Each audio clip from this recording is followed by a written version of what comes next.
Hello everyone, my name is Prachi. Welcome to selection meet. I hope आप सब अच्छे होंगे और आपकी तैयारी भी आपके आने वाले एग्ज़ाम के लिए बहुत अच्छी चल रही होगी। गाइस, आज के सेशन में हम डिस्कस करेंगे फिज़िक्स की अपनी क्लास नंबर 9, जो कि हम चला रहे हैं विज्ञान विजय सीरीज़ के नाम से। पहले हम फिज़िक्स को कंप्लीट कर रहे हैं, उसके बाद केमिस्ट्री और देन बायोलॉजी के कंप्लीट चैप्टर वाइज एमसीक्यूज़ को हम कवर करेंगे, जो कि बार बार डिफरेंट एग्जाम्स में आपसे पूछे जाते हैं। और ये जो सेशन है ये आपका किस किस एग्ज़ाम के लिए इम्पॉर्टेंट है, तो सीटेट, जो कि अब डेट उसकी जुलाई से अगस्त हो गई है, 20 अगस्त को सीटेट के लिए, जिसमें साइंस वाले स्टूडेंट्स हैं उनके लिए बहुत इंपॉर्टेंट है। DSSB में TGT नेचुरल साइंस वालों के लिए बहुत ज़्यादा इंपॉर्टेंट क्लासेस हैं, क्योंकि 100 मार्क्स का उनसे सब्जेक्ट पूछा जाएगा, उसमें आपको फिजिक्स, केमिस्ट्री और बायोलॉजी से क्वेश्चंस पूछे जाएंगे। इसके अलावा जो बिहार की वैकेंसीज आई हैं उनमें जिनका सब्जेक्ट साइंस है उनके लिए, और जो प्राइमरी वाले हैं उनमें GS के पोर्शन में साइंस के क्वेश्चंस आएंगे, उनके लिए इंपॉर्टेंट है। यूपी टेट, सुपर टेट, यानी कि कोई भी ऐसा एग्जाम जहाँ पर आपसे साइंस पूछी जानी है, उसके लिए सेशन बहुत इंपॉर्टेंट है, क्योंकि हम चैप्टर वाइज MCQs को कवर कर रहे हैं। और फिज़िक्स की आज लास्ट क्लास है, लास्ट चैप्टर है फिज़िक्स, इसके बाद कंप्लीट हो जाएगा। फिर हम नेक्स्ट सेशन से शुरू करेंगे केमिस्ट्री के क्वेश्चंस को चैप्टर वाइज। अभी थोड़ी इन्फॉर्मेशन आज के सेशन के बारे में थी। इसके अलावा अगर आप TGT PGT मैथ्स के एस्पिरेंट हैं, उसके लिए भी प्रैक्टिस सेट हमारे सेशन पर अपलोड होता है ऑल्टरनेटिव्स पर, उसको भी आप फॉलो कर सकते हैं।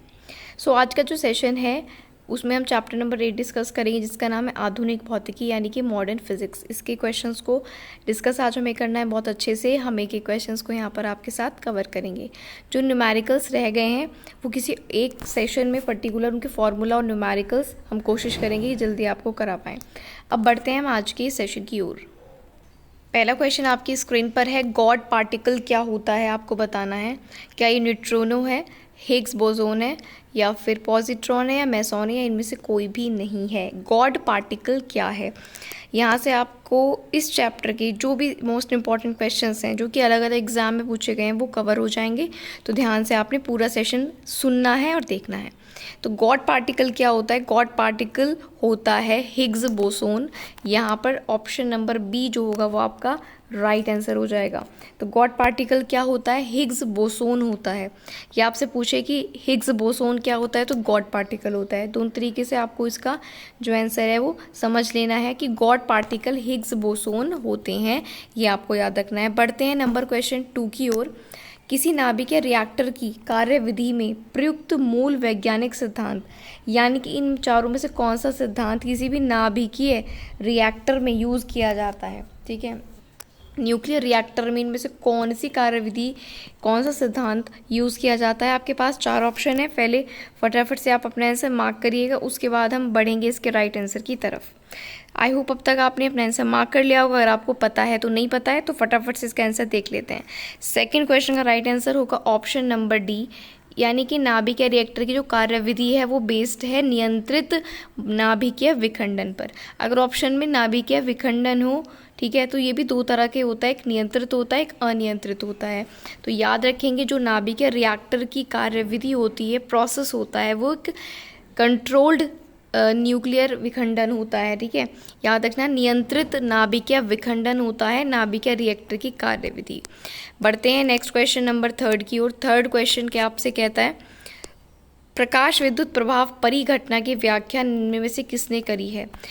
इलेक्ट्रोमैग्नेटिक इफेक्ट, ठीक है, इलेक्ट्रोमैग्नेटिक यहाँ पे लाइट इलेक्ट्रिक जो इफेक्ट है, लाइट इलेक्ट्रिक इफेक्ट की बात चल रही है, तो उसकी जो व्याख्या की है वो किसने की है। आपके पास 4 ऑप्शंस हैं, अपना आंसर आपको फटाफट मार्क करना है। प्रकाश विद्युत प्रभाव परिघटना की व्याख्या इनमें से किसने की है, तो ऑप्शन नंबर बी आपका राइट आंसर हो जाएगा। यहाँ पर अल्बर्ट आइंस्टीन ने, आपको याद रखना है, अल्बर्ट आइंस्टीन ने प्रकाश विद्युत प्रभाव की जो घटना है, प्रोसेस है, उसके बारे में डिटेल बताई है, व्याख्या की है। तो option number B right answer हो जाएगा, Albert Einstein. Next question number 4 की ओर बढ़ते हैं। यहाँ पर आपके पास न्यूमेरिकल है, जिसको हम कर देते हैं स्किप, और जो भी इंपॉर्टेंट न्यूमेरिकल हैं डिफरेंट सेशन में हम वो सब कवर आपको करा देंगे। 5th क्वेश्चन कहता है, निम्नलिखित में से कौन सा एक विद्युत ऊर्जा को प्रकाश ऊर्जा में बदलता है। 4 ऑप्शन आपके पास हैं। प्रकाश ऊर्जा को विद्युत ऊर्जा को, इलेक्ट्रिक एनर्जी को प्रकाश ऊर्जा में कौन बदलता है, लाइट एनर्जी में कौन चेंज करता है, ये आपको बताना है। 5th क्वेश्चन का राइट आंसर क्या होगा। विद्युत ऊर्जा को प्रकाश ऊर्जा में, सॉरी क्वेश्चन थोड़ा सा गलत पढ़ लिया है हमने, सॉरी फॉर दैट। विद्युत ऊर्जा को प्रकाश ऊर्जा में कौन नहीं बदलता है? तो आप देखते हैं, आंसर कर सकते हो यहाँ पर ऑप्शन नंबर ए यानी कि मोमबत्ती। इसके अलावा लेज़र, प्रकाश उत्सर्जक डायोड और टेलीविज़न सेट ये विद्युत ऊर्जा को प्रकाश ऊर्जा में बदलते हैं, ये आपको याद रखना है। बढ़ते हैं क्वेश्चन नंबर 6 की ओर। 6 कहता है कि हाल ही में वैज्ञानिकों ने पृथ्वी से अरबों प्रकाश वर्ष दूर विशालकाय ब्लैक होलों के विलय का प्रक्षेपण किया। जो छल्ले होते हैं, ठीक है, ब्लैक होल के जो विलय होते हैं उनका प्रक्षेपण किया है। इस प्रक्षेपण का जो महत्व है, प्रक्षेपण का वो महत्व क्या है, ये आपको बताना है, ठीक है। हाल ही में वैज्ञानिकों ने पृथ्वी से अरबों प्रकाश वर्ष दूर, प्रकाश वर्ष एक दूरी होती है, तो उन्होंने ब्लैक होल्स का विलय का परीक्षण किया है या प्रक्षेपण किया है, उसका महत्व आपको यहाँ पर बताना है। क्वेश्चन नंबर 6 का राइट आंसर क्या होगा? अगर मैं इसके राइट आंसर की आपसे बात करूँ तो ऑप्शन बी आप राइट आंसर मार्क कर लीजिए। गुरुत्वीय तरंगों का अभिज्ञान हुआ है। इसके प्रक्षेपण से क्या पता चला है? गुरुत्वीय तरंगों का, जो ग्रेविटी वेव्स हैं उनका अभिज्ञान हुआ है, उनका पता चला है। Option number B is the right answer. बढ़ते हैं क्वेश्चन नंबर 7 की ओर। 7 कहता है किसी एसी जनित जनरेटर और डीसी जनित में एक मूलभूत अंतर क्या होता है? मेन डिफरेंस क्या होता है एसी और डीसी में? जनरेटर की बात चल रही है, एसी और डीसी जनरेटर में मेन डिफरेंस क्या होता है? 7th क्वेश्चन का राइट आंसर करिएगा। 4 ऑप्शंस आपके पास हैं। अगर मैं आपसे इसके राइट आंसर की बात करूं तो इसका राइट आंसर होगा ऑप्शन नंबर बी। एसी जनित्र में सर्पी वलय होते हैं और डीसी में दिक् परिवर्तक होता है। ये डिफरेंस है, आपको ज़रूर याद रखना है। जो एसी है उसमें सर्पिलाकार के वलय होते हैं इस तरह से, लेकिन जो डीसी है उस जनित्र में दिक् परिवर्तक होता है। उसमें क्या होता है? डीसी में दिक् परिवर्तक और एसी में सर्पी वलय। तो मुझे उम्मीद है आप इन क्वेश्चंस को भी यहाँ पर समझ गए होंगे। नेक्स्ट क्वेश्चन है, क्वेश्चन थोड़ा सा ब्लर है, आप ध्यान से सुनते रहिएगा। निम्नलिखित परिघटनाओं पर आपको विचार करना है। 3 ऑप्शन है और बताना है कि इनमें से कौन से की विवेचना हो सकती है, कौन सा सही है। सुनिएगा। पहला कहता है कि प्रकाश गुरुत्व द्वारा प्रभावित होता है। दूसरा कहता है ब्रह्मांड लगातार फैल रहा है। और तीसरा कहता है पदार्थ अपने चारों ओर के दिक् काल को विकुंचित करता है। इनमें से अल्बर्ट आइंस्टीन के अपेक्षता के सामान्य सिद्धांत का कथन कौन सा है, ये आपको बताना है। यानी कि जो अल्बर्ट आइंस्टीन का अपेक्षिकता का सिद्धांत है, इनमें से क्या बात है वो बताता है। 8th क्वेश्चन का आपको राइट आंसर करना है। अगर मैं 8th के राइट आंसर की बात करूं तो ऑप्शन सी आप इसका राइट आंसर मार्क कर लीजिएगा। 1 और 3। 1 क्या आपसे कहता है? प्रकाश गुरुत्व द्वारा प्रभावित होता है, बिल्कुल सही बात है। और 3rd कहता है पदार्थ अपने चारों ओर के दिक् काल को विकुंचित करता है। याद रखेंगे। पढ़ते हैं नेक्स्ट क्वेश्चन नंबर 9 की ओर। पेयजल में गामा उत्सर्जक समस्थानिक है या नहीं, इसकी पुष्टि किसके द्वारा की जा सकती है? जो पीने का पानी है उसमें जो गामा उत्सर्जक समस्थानिक है उसका पता लगाएंगे किसके द्वारा? 9th क्वेश्चन का राइट आंसर आपको करना है। इसका राइट आंसर होगा option number C. Option C is the right answer, प्रस्फुरण गणक के द्वारा। ठीक है, पेयजल में गामा उत्सर्जक समस्थानिक है या नहीं इसकी पुष्टि की जा सकती है प्रस्फुरण गणक के द्वारा। तो ऑप्शन नंबर सी इसका राइट आंसर आप मार्क कर लीजिएगा। किसके द्वारा? प्रस्फुरण गणक। नेक्स्ट क्वेश्चन नंबर 10 आपसे कहता है निम्न विकिरण प्रकारों में से किसमें सर्वाधिक ऊर्जा होती है? इन चारों में से किसमें सबसे ज़्यादा एनर्जी होती है, ये आपको बताना है। चारों ऑप्शंस को पढ़ लीजिए और बताइए सबसे ज़्यादा एनर्जी इनमें से किसमें होती है? दृश्य किरणों में, एक्सरे में, अल्ट्रावायलेट में या इंफ्रारेड में सबसे ज़्यादा एनर्जी किसमें होती है? तो इन चारों ऑप्शन की मैं अगर बात करूं तो सबसे ज़्यादा एनर्जी होती है एक्स रेज में। याद रखिएगा option number B, X rays में सबसे ज़्यादा एनर्जी होती है। नेक्स्ट क्वेश्चन नंबर 11 आपसे कहता है सूर्य पर ऊर्जा का निर्माण किसके द्वारा होता है? किस प्रक्रिया के द्वारा सूर्य पर एनर्जी प्रोड्यूस होती है, ऊर्जा का निर्माण होता है सूर्य पर? अच्छा क्वेश्चन है और 4 ऑप्शन आपके पास हैं, फटाफट से अपना आंसर आप मार्क कर लीजिए।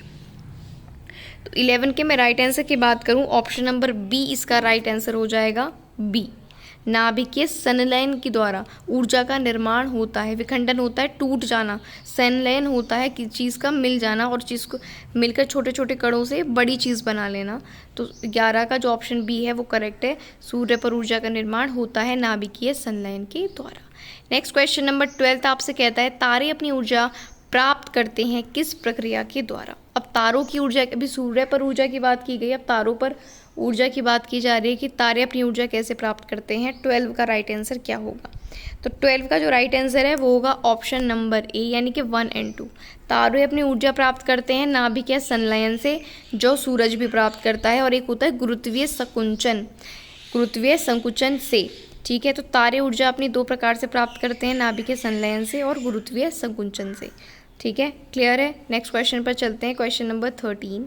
सितारों की अक्षय ऊर्जा के स्रोत का क्या कारण है? तारों में या सितारों में अक्षय ऊर्जा होती है, ठीक है, तो ये किस कारण से होती है, इसका स्रोत क्या है, इसका किस चीज़ से ये बन रही है, सितारों की अक्षय ऊर्जा का क्या स्रोत है? 13 का आपको राइट आंसर करना है, क्या होगा? इसका राइट आंसर होगा ऑप्शन नंबर ए, हाइड्रोजन और हीलियम में परिवर्तन। हाइड्रोजन का किस में परिवर्तन? हीलियम में। जब हाइड्रोजन का परिवर्तन हीलियम में हो जाता है तो सितारों की अक्षय ऊर्जा बन जाती है या बनाई जाती है। समझ गए? ऑप्शन नंबर ए 13 का, कि सितारों की अक्षय ऊर्जा का स्रोत क्या है? हाइड्रोजन का हीलियम में चेंज होना। 14 क्वेश्चन आपसे कहता है, एक कृत्रिम उपग्रह है, एक आर्टिफिशियल सैटेलाइट है कृत्रिम उपग्रह, उसमें विद्युत ऊर्जा का स्रोत क्या होता है? जो इलेक्ट्रिक एनर्जी चल रही होती है किसी भी एक सैटेलाइट में जो कि आर्टिफिशियल है, उसमें जो विद्युत ऊर्जा है वो किसके द्वारा दी जाती है, किसके द्वारा प्रोड्यूस की जाती है, आपको बताना है। 14 का राइट आंसर क्या होगा? 14 का राइट आंसर होगा ऑप्शन नंबर ए, सौर सेल। जो सोलर सेल्स होते हैं, सोलर सेल्स के द्वारा कृत्रिम उपग्रह में विद्युत ऊर्जा जो है प्रोड्यूस की जाती है या उसकी हेल्प से वहाँ पर विद्युत पहुँचाई जाती है। किसी भी कृत्रिम उपग्रह में सोलर सेल की हेल्प से विद्युत ऊर्जा उत्पन्न की जाती है। नेक्स्ट क्वेश्चन पर चलते हैं। नेक्स्ट क्वेश्चन नंबर 15 थोड़ा लेंदी है, इसको ध्यान से पढ़ते रहिए और समझते रहिए। 3 कथन आपको दिए हैं और बताना है कौन सा सही है। ठीक है, 15 ध्यान से पढ़िएगा तीनों ऑप्शंस को।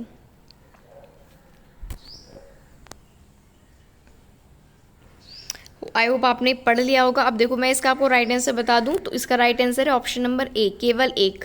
तो जो सही वाला है हम सिर्फ उसे ही पढ़ेंगे, गलत वाले को पढ़कर अपने माइंड में फिट नहीं करेंगे। क्वेश्चन 15 कहता है, सौर शक्ति उत्पादन के लिए, सोलर एनर्जी के प्रोडक्शन के लिए प्रौद्योगिकियों के संबंध में क्या बात सही है? तो पहला पॉइंट जो कि सही है वो बताता है कि प्रकाश वोल्टीय प्रक्रिया एक प्रौद्योगिकी है, एक टेक्नोलॉजी है जो कि प्रकाश के विद्युत में प्रत्यक्ष रूपांतरण द्वारा विद्युत जनन करती है, जबकि सौर तापीय प्रक्रिया एक प्रौद्योगिकी है जो सूर्य की किरणों का प्रयोग करके ताप जनित करने के लिए करती है, जिसके आगे विद्युत जनन प्रक्रिया में उपयोग किया जाता है। तो पहला ऑप्शन सही आंसर है, इसका टिक कर लीजिए। चाहे इसको पॉज करके भी आप इसको दोबारा से पढ़ सकते हैं। बढ़ते हैं क्वेश्चन नंबर 16 की ओर। 16 कहता है, निम्नलिखित में से कौन सा तत्व सोलर सेल में प्रयोग किया जाता है? इन चारों में से कौन सा तत्व सोलर सेल में हम यूज़ करते हैं, ये आपको बताना है। 16 का राइट आंसर क्या होगा? 16 का राइट आंसर क्या होगा? तो इसका मैं राइट आंसर आपको बता देती हूँ, ऑप्शन नंबर ए। 16 का ऑप्शन नंबर ए क्या है? राइट आंसर है। ठीक है, 16 का ए ऑप्शन करेक्ट है। सोलर सेल में सिलिकॉन का यूज़ किया जाता है। स से सोलर सेल और स से सिलिकॉन, ऐसे याद रख लेना कि सोलर सेल में कौन सा तत्व यूज़ होता है? सिलिकॉन यूज़ होता है। क्लियर है? 17 क्वेश्चन कहता है, फोटोवोल्टिक सेल किससे संबंधित है? फोटोवोल्टिक सेल कौन सी प्रक्रिया से संबंधित है, कौन सी ऊर्जा से संबंधित है? 17 का आपको राइट आंसर करना है। 17 के मैं राइट आंसर की बात करूं तो option number C right answer होगा। फोटोवोल्टिक सेल सोलर एनर्जी से रिलेटेड होता है, सौर ऊर्जा से रिलेटेड होता है। नेक्स्ट क्वेश्चन नंबर 18 पर चलते हैं। प्रकाश वोल्टीय सेल ये कौन से सेल होते हैं? फोटोवोल्टिक सेल संबंधित होते हैं सौर ऊर्जा से। अब क्वेश्चन 18 है, प्रकाश वोल्टीय सेल कौन से सेल होते हैं, ये आपको बताना है। 18 का क्या आंसर होगा? तो 18 का भी आंसर होगा ऑप्शन नंबर ए। प्रकाश वोल्टेज सेल भी क्या होते हैं? क्योंकि जहाँ प्रकाश आ गया वहीं सौर है, सूरज की चीज़ों से जो रिलेटेड है वहाँ पर हम सौर शब्द का यूज़ करते हैं। तो प्रकाश रिलेटेड है, तो प्रकाश वोल्टेज सेल कौन से सेल होते हैं? सोलर सेल या सौर सेल होते हैं। 19 क्वेश्चन कहता है, यूरेनियम विखंडन की सतत प्रक्रिया को जारी रखने में किस कण की ज़रूरत? अगर यूरेनियम का विखंडन कर रहे हैं, उसको तोड़ रहे हैं, तो एक प्रक्रिया, एक प्रोसेस लगातार चलता रहता है, तो उस प्रोसेस में कौन से कण या कौन से पार्टिकल की ज़रूरत होती है? 19 क्वेश्चन अच्छा क्वेश्चन है और इसका आपको आंसर करना है। 19 का राइट आंसर होगा ऑप्शन नंबर सी, न्यूट्रॉन। जी हाँ, 19 का सी ऑप्शन करेक्ट है, न्यूट्रॉन। जब भी यूरेनियम के विखंडन की आप प्रक्रिया करते हो तो उसमें एक कण है न्यूट्रॉन, जिसका लगातार आपको प्रयोग करना होता है, यूज़ करना होता है। तो यूरेनियम विखंडन में कौन से कण का यूज़ हम करेंगे? न्यूट्रॉन का, याद रहेगा। 20th क्वेश्चन पर चलते हैं। यहाँ पर आपको कुछ कथन दिए हैं और कौन सा सही है आपको ये बताना है। 20 का राइट आंसर क्या होगा? तो मैं आपको बता देती हूँ। 20 का जो राइट आंसर है वो है ऑप्शन नंबर बी, और बी में है फर्स्ट एंड थर्ड। तो फर्स्ट और थर्ड को ही पढ़ लेते हैं कि ये क्या कहते हैं। पहले क्वेश्चन क्या है? नाभिकीय रिएक्टर में स्वपोषित श्रृंखला अभिक्रिया संभव है, क्यों? पहले तो ये ध्यान रखो कि जो नाभिकीय रिएक्टर होते हैं, ठीक है, न्यूक्लियर रिएक्टर होते हैं, उनमें स्वपोषित श्रृंखला अभिक्रिया हो सकती है, क्योंकि पहला पॉइंट, प्रत्येक विखंडन अभिक्रिया में अपेक्षाकृत अधिक न्यूट्रॉन निर्मुक्त होते हैं, सही बात है। और थर्ड कहता है द्रुत न्यूट्रॉन ग्रेफाइट द्वारा धीमे किए जाते हैं। ये इंडिविजुअल भी आपसे पूछा जा सकता है क्वेश्चन, ठीक है। तो द्रुत न्यूट्रॉनों को हम ग्रेफाइट के द्वारा क्या कर सकते हैं? उनकी स्पीड को कम कर सकते हैं, धीमा कर सकते हैं। इस क्वेश्चन का राइट आंसर हो गया option number B, first and third क्या है? सही आंसर है। बढ़ते हैं नेक्स्ट क्वेश्चन नंबर 21 पर। परमाणु रिएक्टर क्या है? परमाणु न्यूक्लियर रिएक्टर या परमाणु रिएक्टर आपका क्या होता है? आपको बताना है। न्यूक्लियर रिएक्टर होता है अलग, ये परमाणु रिएक्टर की बात है आपके। एटम रिएक्टर जो होता है, परमाणु रिएक्टर वो क्या होता है? 21 का राइट आंसर क्या होगा? तो इसका राइट आंसर होगा ऑप्शन नंबर डी, परमाणु रिएक्टर होते हैं एक आणविक भट्टी। 21 का डी ऑप्शन करेक्ट हो जाएगा। परमाणु रिएक्टर एक प्रकार की आणविक भट्टी होते हैं। क्या होते हैं परमाणु रिएक्टर? आणविक भट्टी, याद रखेंगे। चलिए 22nd क्वेश्चन क्या कहता है? नाभिकीय संलयन रिएक्टरों के विषय में बताना है कि कौन सा स्टेटमेंट सही है। किसके बारे में अब आपसे पूछा है? नाभिकीय संलयन रिएक्टर। अभी हम विखंडन की बात कर रहे थे, अब हम उनके जुड़ने की बात करेंगे। नाभिकीय संलयन रिएक्टर्स के बारे में क्या बातें यहाँ पर सही हैं? तो हम यहाँ पर नाभिकीय रिएक्टर की बात कर रहे हैं, उसके बारे में क्या सही है? तो यहाँ पर 22 का राइट ऑप्शन होगा ऑप्शन नंबर सी, यानी कि केवल 2 और 3 सही है। तो 2 क्या कहता है? साधारणतया उनकी टोक मार्क डिज़ाइन होती है। नाभिकीय संलयन में उनकी जो डिज़ाइन होती है वो कैसी होती है? टोक मार्क डिज़ाइन। और वे बहुत अधिक तापक्रम पर काम करते हैं। नाभिकीय संलयन की प्रक्रिया में बहुत ज़्यादा टेम्परेचर पर काम किया जाता है और उनकी जो डिज़ाइन है वो टोक मार्क होती है, याद रखेंगे। 23rd क्वेश्चन पर बढ़ें। 23rd क्या आपसे कहता है? नाभिकीय रिएक्टर और परमाणु बम में क्या अंतर है? ठीक है, नाभिकीय रिएक्टर और परमाणु रिएक्टर या फिर नाभिकीय रिएक्टर और परमाणु बम में क्या डिफरेंस है? 23 का आपको राइट आंसर करना है, क्या होगा? तो इसका राइट आंसर है ऑप्शन नंबर बी। पढ़ लेते हैं बी में क्या बोल रहा है। नाभिकीय रिएक्टर में श्रृंखला अभिक्रिया नियंत्रित होती है, परमाणु बम में ऐसा नहीं होता, ठीक है। नाभिकीय रिएक्टर में जो श्रृंखला अभिक्रिया होगी वो नियंत्रित होती है, कंट्रोल्ड होती है। ये इन दोनों का सबसे बड़ा डिफरेंस है, परमाणु बम और नाभिकीय बम का, कि नाभिकीय रिएक्टर में श्रृंखला अभिक्रिया कंट्रोल्ड यानी कि नियंत्रित होती है। Question number 24। आधुनिक आयुर्वैज्ञानिक विज्ञान में नाभिकीय औषधियाँ नैदानिक और उपचार के प्रभावी उपकरणों के रूप में उभर रही हैं। ये वास्तव में क्या होती हैं? आपको पता है ट्रीटमेंट के लिए नाभिकीय औषधियाँ यूज़ की जा रही हैं, तो ये वास्तव में क्या होती हैं ये आपको बताना है। 24 का राइट आंसर क्या होगा? इसका राइट आंसर होगा ऑप्शन नंबर सी।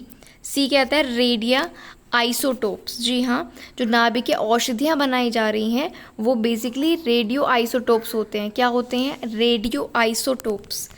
आधुनिक जो विज्ञान में नाभिकीय औषधियाँ नैदानिक और उपचार के लिए बनाई जा रही हैं वो वास्तव में रेडियो आइसोटोप्स होते हैं।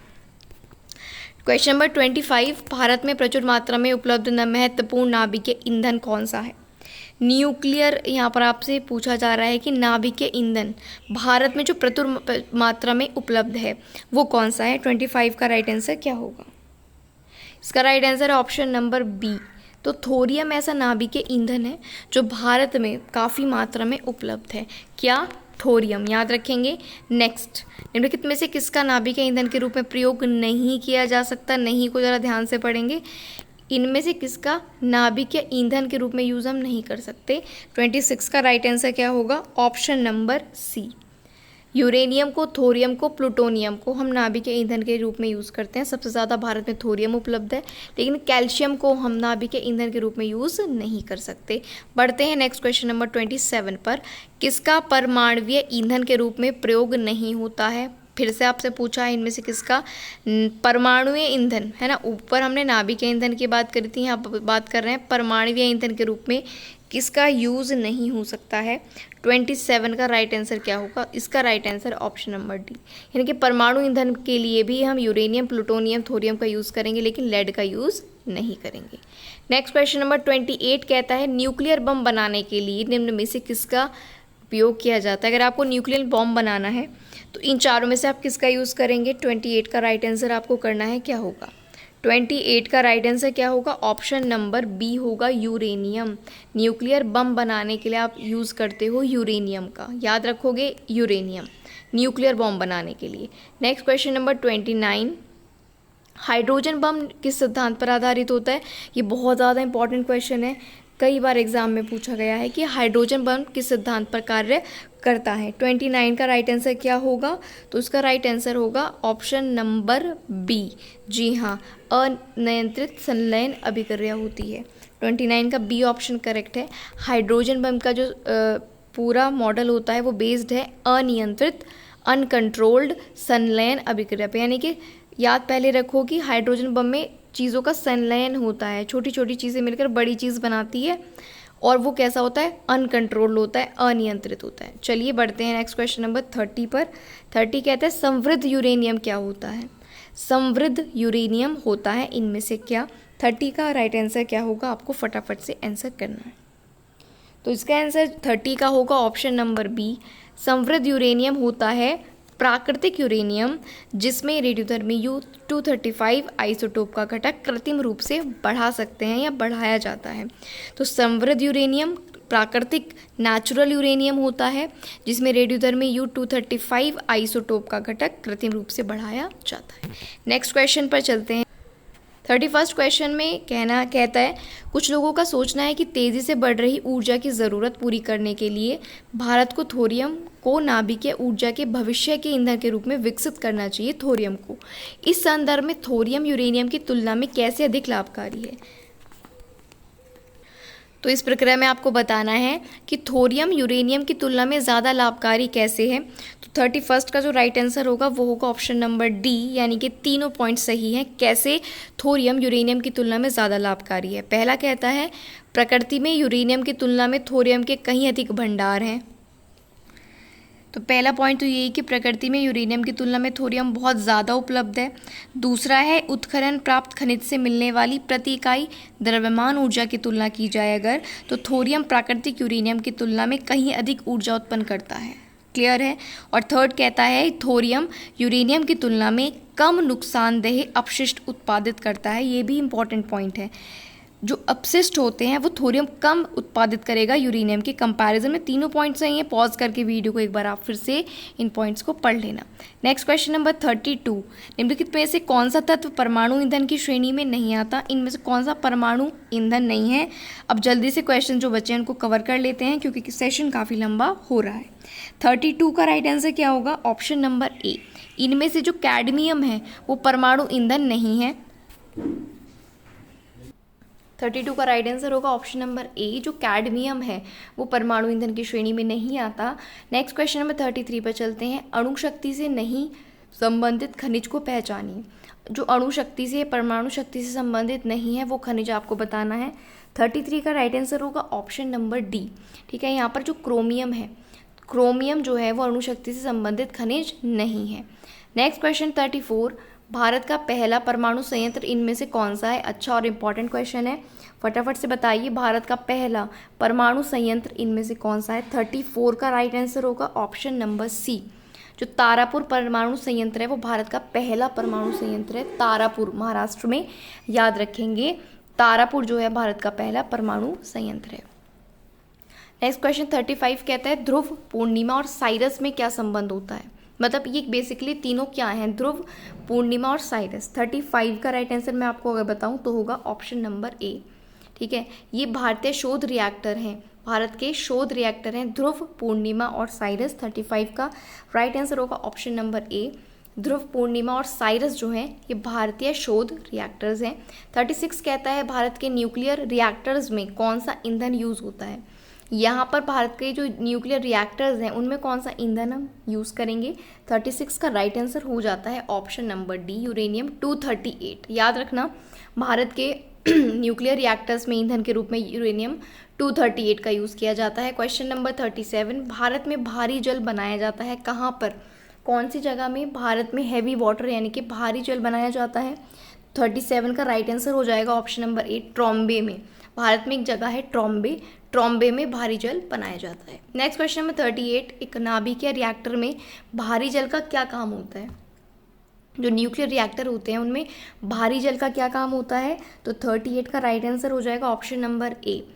जो भारी जल है वो न्यूट्रॉन की गति को कम करता है। 38 का राइट आंसर ऑप्शन ए, भारी जल न्यूट्रॉन की गति को, स्पीड को कम करता है। नेक्स्ट क्वेश्चन नंबर 39, यूरेनियम के रेडियोधर्मी विघटन का अंतिम उत्पाद क्या। जब यूरेनियम का विघटन होता है, रेडियोधर्मी विघटन होता है, तो अंतिम उत्पाद उससे क्या मिलता है। 39 का राइट आंसर क्या होगा, ऑप्शन नंबर ए। यूरेनियम के लास्ट उत्पाद जो होता है वो सीसा होता है, याद रखेंगे सीसा।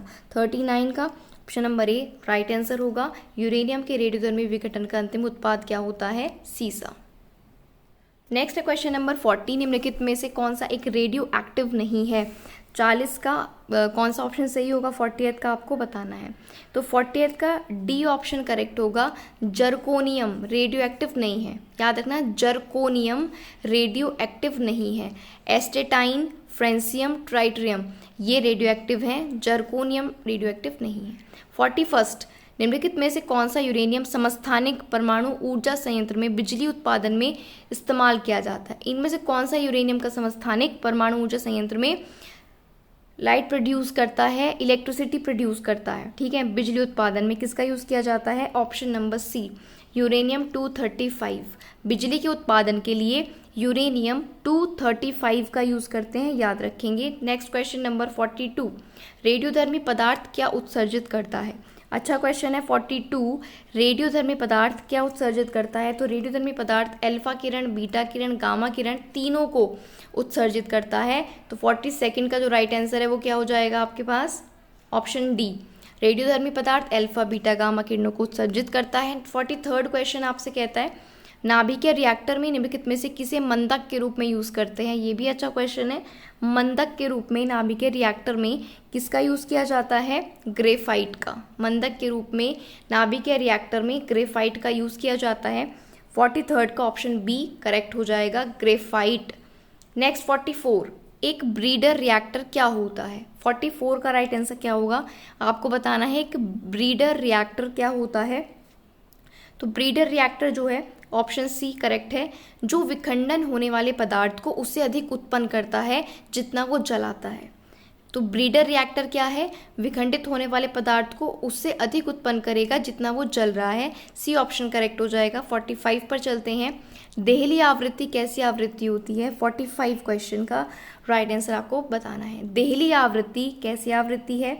तो ऑप्शन बी को पढ़िए, जिसके नीचे प्रकाश विद्युत उत्सर्जन संभव नहीं होता। जिस आवृत्ति के नीचे प्रकाश विद्युत उत्सर्जन संभव नहीं होता वो देहली आवृत्ति होती है। क्लियर है। नेक्स्ट 46, प्रकाश वोल्टीय सेल के प्रयोग से और सौर ऊर्जा का रूपांतरण करने के लिए किसका यूज किया जाता है। प्रकाश वोल्टीय सेल के यूज करके सौर ऊर्जा का रूपांतरण हम किस में करते हैं, ये आपको बताना है। 46 का राइट आंसर क्या होगा, तो राइट आंसर होगा ऑप्शन नंबर बी, सोलर। प्रकाश वोल्टीय सेल का यूज करके हम सोलर एनर्जी को इलेक्ट्रिक एनर्जी में बदलते हैं, सौर ऊर्जा को विद्युत ऊर्जा में बदलते हैं। 46 का आंसर बी। 47 और आज का लास्ट क्वेश्चन, प्रकृति में सबसे सशक्त बल कौन सा है। ये क्वेश्चन हर बार हर साइंस के एग्जाम में पूछा जाता है, चाहे कहीं पर भी साइंस आती है कि सबसे सशक्त बल प्रकृति में कौन सा है, तो वो है नाभिकीय बल। ऑप्शन नंबर सी आपका राइट आंसर हो जाएगा। नाभिकीय बल सबसे सशक्त शक्तिशाली बलों में से सबसे ज़्यादा शक्तिशाली है। सो गाइज आज के लिए इतना ही रखते हैं। अगर आपको वीडियो अच्छी लगी है तो लाइक ज़रूर कर देना, सब्सक्राइब अभी तक नहीं किया है सब्सक्राइब कर लेना, बेल आइकन को ज़रूर प्रेस कर लेना, और इस वीडियो को जानने से पहले अपनी स्टडी ग्रुप में टेलीग्राम, व्हाट्सएप और फेसबुक पर आप ज़रूर शेयर कर दें। कोई आपके डाउट हैं तो कमेंट बॉक्स में लिख सकते हैं, डिस्क्रिप्शन में टेलीग्राम चैनल का लिंक है, वहाँ पर जाकर अपने डाउट्स को आप पूछ सकते हैं। अपनी पढ़ाई लगातार करते रहिए। आज के सेशन के साथ फिजिक्स के हमारे सारे चैप्टर्स कंप्लीट होते हैं। अब जल्दी हम कोशिश करेंगे कि केमिस्ट्री के क्वेश्चंस को चैप्टर वाइज आपके लिए लेकर आया जाए। तो चैनल के साथ ज़रूर बने रहिएगा और अपनी पढ़ाई लगातार करते रहिएगा। मिलते हैं नेक्स्ट वीडियो में। Thank you for watching the video.